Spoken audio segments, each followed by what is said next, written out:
ये वही बात हो गया, हिंदी का एक मुहावरा है, मुंह में राम बगल में छुरी।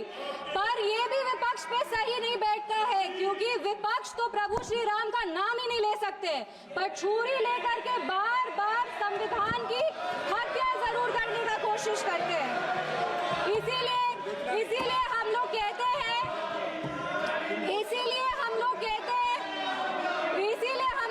हैं कि संविधान नेता के हाथ में नहीं, संविधान नेता के दिल में होना चाहिए। बिहार उस समय दंगों और अपहरण का गढ़ बन गया था। हम 1984 में जब सिख राइट हो रहा था तो एक सिख समुदाय के व्यक्ति एक दलित नेता के घर में रक्षा पाने के लिए गए थे, एक पनाह मांगने गए थे, उस दलित नेता के घर को जला दिया गया था। वो ऑनरेबल मेंबर, संविधान पर चर्चा हो रही है महोदया, और संविधान की हत्या हो ये संभव नहीं है। हम लोग यहाँ चुपचाप बैठने के लिए नहीं है। अभी इन्होंने जलियांवाला बाग कांड की बात कही, कांग्रेस के स्पीकर ने, बड़ा ही दुर्भाग्यपूर्ण था। उसमें जो मारे गए लोग, उनके प्रति सभी पूरे देश की सहानुभूति है, लेकिन 115(1) स्पीकर का डायरेक्शन जी कि यदि उन्होंने इनकरेक्ट कहा है, जलियांवाला बाग ट्रस्ट की चेयरमैन, आप लिखित में दे दीजिएगा स्पीकर। मैंने लिखित नहीं है, वो कांग्रेस हमेशा रही है, कांग्रेस का अध्यक्ष रहा है। यदि जलियांवाला बाग में कुछ नहीं हुआ है तो कांग्रेस दोषी है। आप अपने दोस्त को सरकार के ऊपर नहीं ला सकते हो। मेरे कहने का मतलब केवल ये कि कांग्रेस ने जो शहीद हुए, शंभवी जी का नाम लिया है मैंने, शंभवी जी बोले। धन्यवाद आप लिखित में दे दीजिए। धन्यवाद सभापति महोदय, आपने इतने गंभीर विषय पर बात सुन लीजिए, इतने गंभीर विषय पर बोलने का अवसर दिया। प्लीज इस मौके पर हम आभार व्यक्त करेंगे हमारे पार्टी के राष्ट्रीय अध्यक्ष श्री चिराग पासवान जी का, क्योंकि दोनों तरफ से देख रहे हैं कि बहुत कद्दावर, बहुत सीनियर नेता संविधान के चर्चे पर बोल रहे हैं, पर एक पहली बार जीत कर आई हुई महिला युवा सांसद को संविधान के चर्चे पर बोलने का मौका दिया। इसके लिए हम हमारे राष्ट्रीय अध्यक्ष श्री चिराग पासवान जी के आभारी हैं।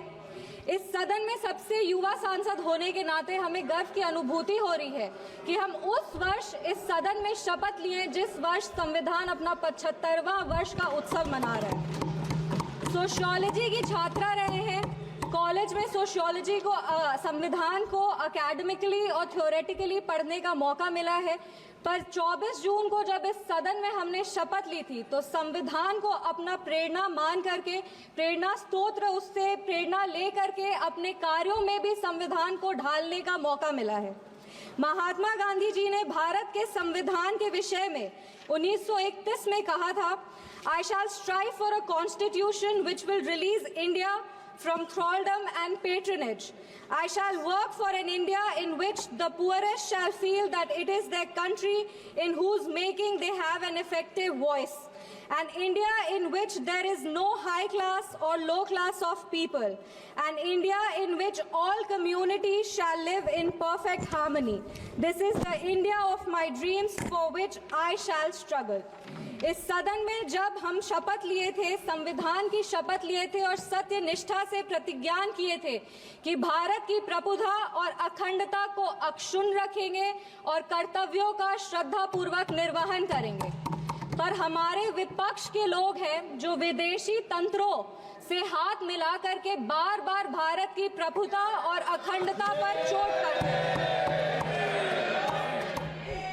एक तरफ जहां मोदी जी की कार्यकाल में एफडीआई बढ़ा है, जो फॉरेन डायरेक्ट इन्वेस्टमेंट है, वहीं पे इतने ही वर्षों में कांग्रेस का एसडीआई जरूर बढ़ गया। अब एस उसमें क्या है, उसका नाम लेंगे तो हल्ला हंगामा हो जाएगा, इसीलिए आप लोग खुद ही समझ जाइएगा।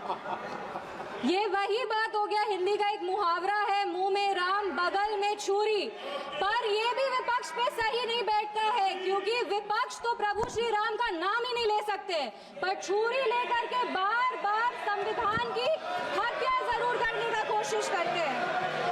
इसीलिए हम लोग कहते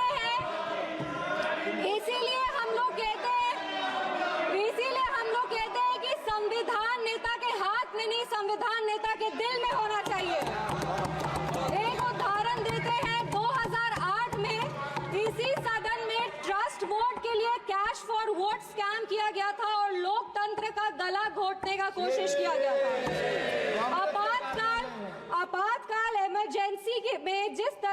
संविधान का चीरहरण हुआ था वो हम सब ने देखा था, और हम तो बिहार की बेटी हैं। बिहार के एक पुत्र थे जयप्रकाश नारायण जी, जिन्होंने इसी दिल्ली में रामलीला मैदान में राष्ट्रकवि रामधारी सिंह दिनकर की एक कविता पढ़ी थी, सिंहासन खाली करो कि जनता आती है। उसने कांग्रेस की जड़ों को हिला दिया था और भारत में एक नई क्रांति का आह्वान किया था। आज जब हम संविधान के 75वें वर्ष का उत्सव मना रहे हैं तो हम नमन करते हैं संविधान के निर्माता डॉक्टर बाबा साहब भीमराव अंबेडकर जी का, जिन्होंने अपनी पूरे जीवन की सीख को इस संविधान के निर्माण में लगा दिया।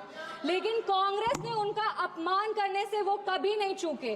जिस संविधान सभा सेंट्रल हॉल में संविधान पे चर्चा हुई, संविधान लिखा गया, उस सेंट्रल हॉल में बाबा साहब की चित्र तक को इन्होंने लगने नहीं दिया।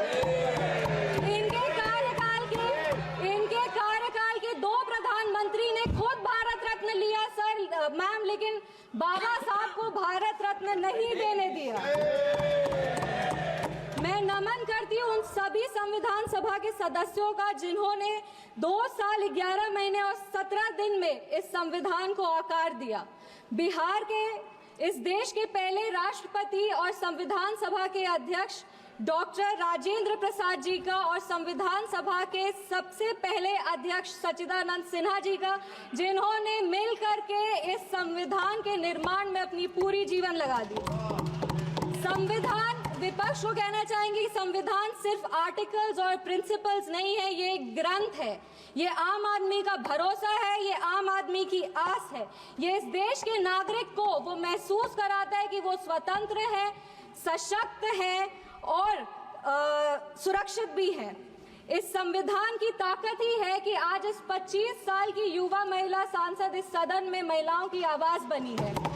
ये संविधान की ताकत है कि इस देश के सबसे उच्च पद पर एक आदिवासी समुदाय की महिला विराजमान है।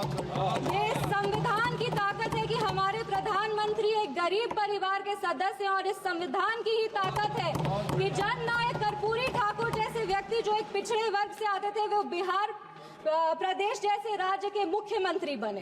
पर अब जब बिहार की बात कर रहे हैं तो हम जरूर इस सदन के संज्ञान में लाएंगे कि विपक्ष दल का एक शासन आया था जब बिहार में जंगल राज आ गया था। उस जंगल राज में हर वो कार्य हुआ, उस जंगल राज में हर वो कार्य हुआ जो संविधान का उल्लंघन था, संविधान के निर्माताओं के विचारों का उल्लंघन था। बिहार उस समय दंगों और अपहरण का गढ़ बन गया था। हम आभार व्यक्त करेंगे हमारे यशस्वी प्रधानमंत्री श्री नरेंद्र मोदी जी का, हमारे माननीय मुख्यमंत्री श्री नीतीश कुमार जी का और हमारे पार्टी के राष्ट्रीय अध्यक्ष श्री चिराग पासवान जी का, जिनके अथक प्रयासों की वजह से आज संविधान के उसूल बिहार में कायम है। विपक्ष के साथियों ने अपने भाषण में हमें आरक्षण विरोधी कहा, संविधान विरोधी कहा, हमें देश विरोधी कहा, लेकिन इन्हीं के 3 प्रधानमंत्रियों का जो वाक्य है वो इस सदन में हम पेश करना चाहेंगे। सबसे पहले जवाहरलाल नेहरू जी ने 1961 में लिखा था, I do not like reservation in any form, especially reservation in jobs. I am against any such step that promotes inefficiency and takes us towards mediocrity.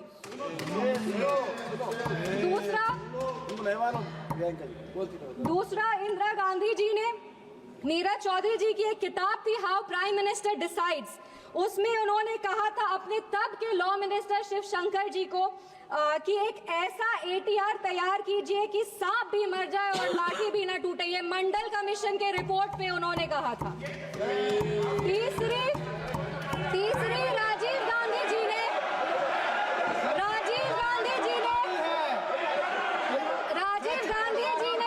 एक इंटरव्यू में आलोक मेहता को कहा था मार्च 1985 में, no promotion of. Rajiv Gandhi ji ने एक इंटरव्यू में जर्नलिस्ट आलोक मेहता को कहा था मार्च 1985 में कि no promotion of idiots in the name of reservation, and that promoting idiots in the name of reservation would harm the entire country. ये इनके 3 प्रधानमंत्री थे और देश 37 साल इनके प्रतिनिधित्व में था और इन्हें लगता था कि आरक्षण से इस देश में 2nd ग्रेड सिटीजन आते हैं। कांग्रेस को माफी मांगनी चाहिए इस पर। आप बात करते हैं सेक्युलरिज्म की, तो एक आंकड़ा भी पेश करेंगे। जवाहरलाल नेहरू जी के कार्यकाल में 16 राज्यों में 243 सांप्रदायिक दंगे हुए। इंदिरा गांधी जी के कार्यकाल में 15 राज्यों में 337 सांप्रदायिक दंगे हुए और राजीव गांधी जी के कार्यकाल में 16 राज्यों में 291 सांप्रदायिक दंगे हुए। ये कैसा सेक्युलरिज्म का परिभाषा है, हमें तो समझ नहीं आता। एक और बात कहेंगे, कहानी सुनाएंगे। 1984 में जब सिख रायट हो रहा था, 1984 में जब सिख रायट हो रहा था तो एक सिख समुदाय के व्यक्ति एक दलित नेता के घर में रक्षा पाने के लिए गए थे, एक पनाह मांगने गए थे। उस दलित नेता के घर को जला दिया गया था। वो दलित नेता कोई और नहीं, हमारे पार्टी के संस्थापक श्रद्धेय रामविलास पासवान जी थे, जिनके घर को 1984 में जला दिया गया था।